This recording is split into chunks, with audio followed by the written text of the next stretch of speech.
Querida congregación Vida Nueva, les envío un afectuoso saludo, su servidor, el pastor Eduardo Martínez, con el deseo de que todos se encuentren bien y cuidándose en extremo, mis hermanos amados.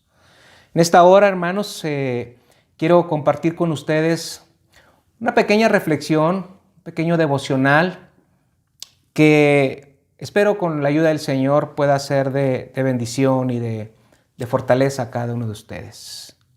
Hoy quisiera, hermanos, iniciar con una pregunta que quizás ronda en nuestra mente precisamente en este tiempo que estamos viviendo.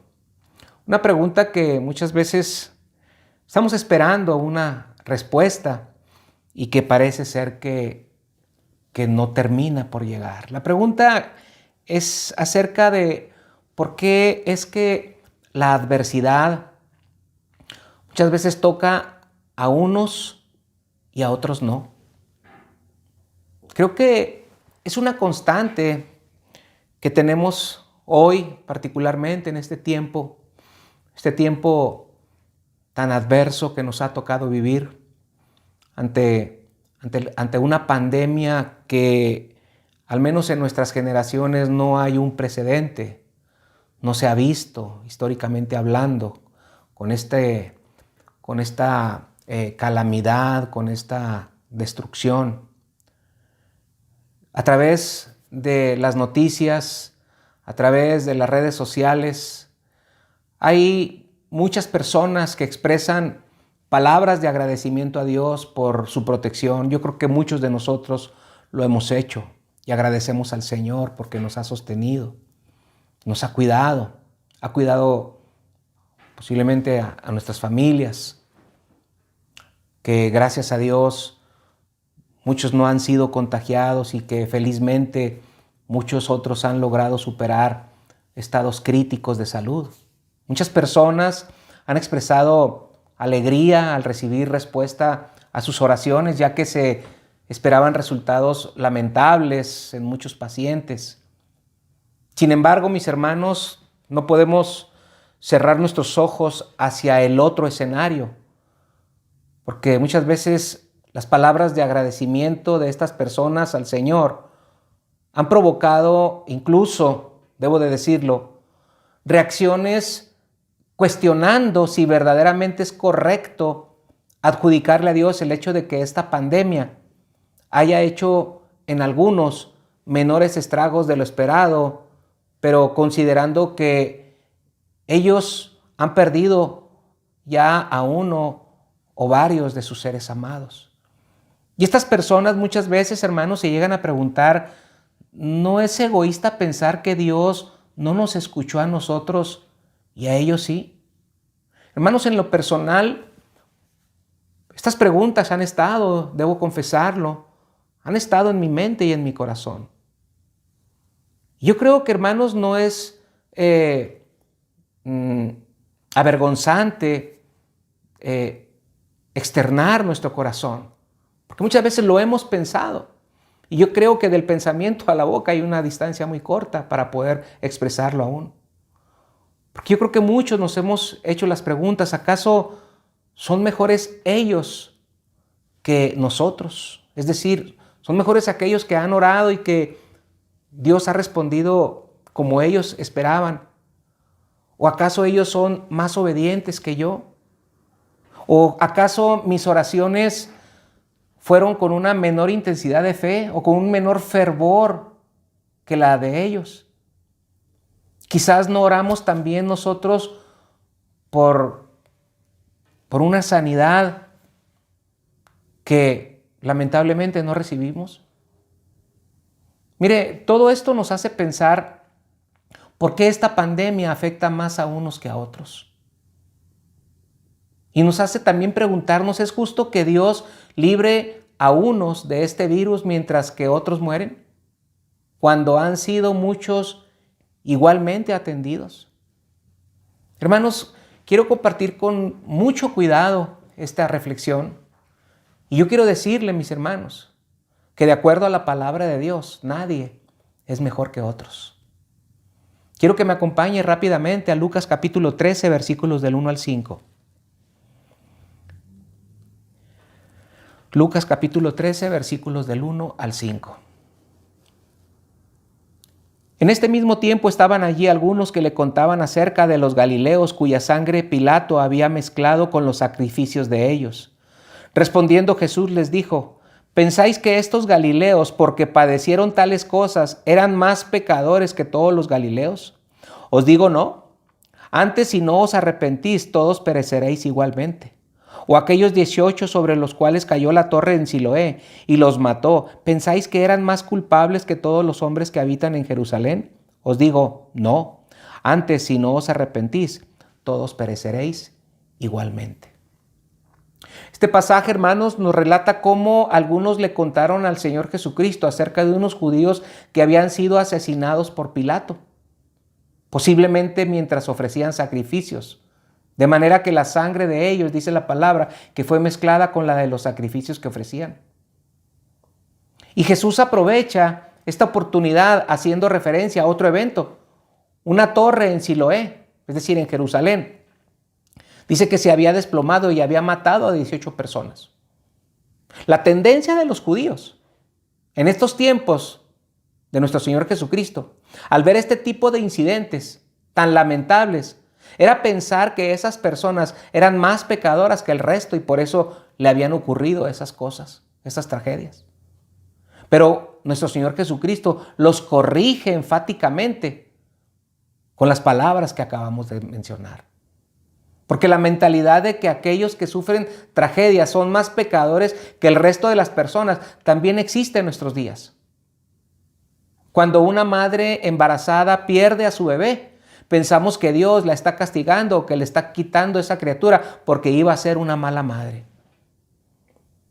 Cuando un hombre pierde su trabajo o es diagnosticado con alguna enfermedad terminal, pensamos que Dios está trayendo algún juicio por algún pecado en su vida.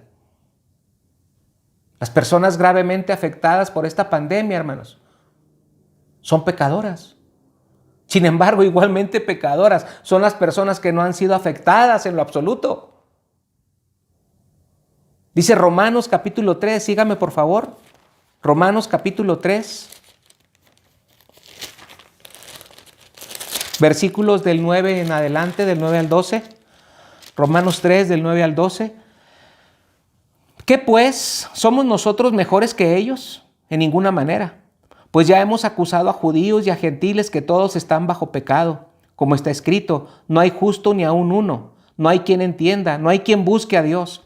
Todos se desviaron, a una se hicieron inútiles. No hay quien haga lo bueno, no hay ni siquiera uno. Hay solamente, hermanos, hoy y por la eternidad, existe solamente alguien que es absolutamente justo. Y es Dios. Y es Dios, un Dios soberano. Aunque algunos quisieran encontrar consuelo pensando que no era el plan de Dios que la pandemia causara tanto daño como lo están haciendo, hermanos. La realidad es de que esta postura ni nos consuela, ni mucho menos es bíblica. ¿Qué consuelo nos puede traer pensar que Dios tiene un plan y sin embargo no tiene poder para llevarlo a cabo? Sería consolador pensar que Dios trata de evitar que las catástrofes ocurran, pero estas ocurren de cualquier forma. ¿Podemos sentirnos seguros confiando en un Dios que no tiene control de su creación? Insisto, hermanos, Dios es soberano. Dios no está tratando de llevar a cabo su plan, sino que en efecto lo está llevando a cabo, según Él se lo ha propuesto desde la eternidad. Y Él hace según su voluntad en su creación y nadie puede cuestionarle. No está obligado a mostrar misericordia a nadie. Entonces, ¿por qué Dios determina que una pandemia afecte a unos y no a otros? Pues yo considero que nadie podrá darnos una respuesta que quite toda duda de nuestra mente. Y más aún en aquellos como la pastora Laurita y sus hijos que han perdido un ser amado, tan amado como nuestro pastor Eri. Cuán difícil es aceptar que todo esto es parte de los propósitos eternos de Dios. Solo Él lo sabe. Sin embargo, sabemos por la Escritura que todo lo que acontece, dice la palabra de Dios, ocurre según los buenos y sabios propósitos de Dios. ¿Cómo cumple una pandemia con estos propósitos, hermanos? No lo sabemos. Yo no lo sé. Sin embargo, debemos de recordar que el peor crimen cometido en la historia de la humanidad, que fue el asesinato de nuestro Señor Jesucristo. Recuerden, hermanos, esto también fue diseñado por Dios con el único propósito de efectuar la salvación suya y la salvación mía. Yo creo firmemente que la misericordia de Dios se muestra especialmente en medio de la adversidad. Yo la he vivido. Estoy plenamente convencido que el mismo Dios que ha permitido esta pandemia y que tiene el poder para detenerla, y aunque aún no lo ha hecho, es el mismo Dios que nos ha sostenido, nos sostiene y nos sostendrá hasta el fin. Y es precisamente por su misericordia. Es importante entender que cuando las adversidades llegan, mis hermanos, esto no significa que la misericordia de Dios nos ha abandonado. Su compasión en ocasiones se muestra librándonos de la adversidad, sin embargo, en otras ocasiones se muestra ayudándonos a través de la adversidad, en medio de la adversidad. Tenemos un sinfín de ejemplos bíblicos, hermanos, quienes experimentaron la misericordia de Dios a través del sufrimiento. Y muchas veces Dios utiliza el mismo sufrimiento para obrar en nuestras vidas, de manera que al final podamos decir como Job: de oídas te había oído, pero ahora mis ojos te ven. Hay profetas, hermanos, que pudieron ver la misericordia de Dios aún en el juicio divino enviado al reino del sur cuando estaba reinando Nabucodonosor en medio del sufrimiento y la destrucción que le rodeaba. Y dice la palabra de Dios que este hombre dijo: por la misericordia de Jehová no hemos sido consumidos. Creo firmemente, hermanos, que cada respiro que tenemos es un regalo de la misericordia de Dios. En la aflicción hay misericordia, y en medio de la adversidad de Dios está haciendo grandes cosas el Señor, cosas que no podemos ver.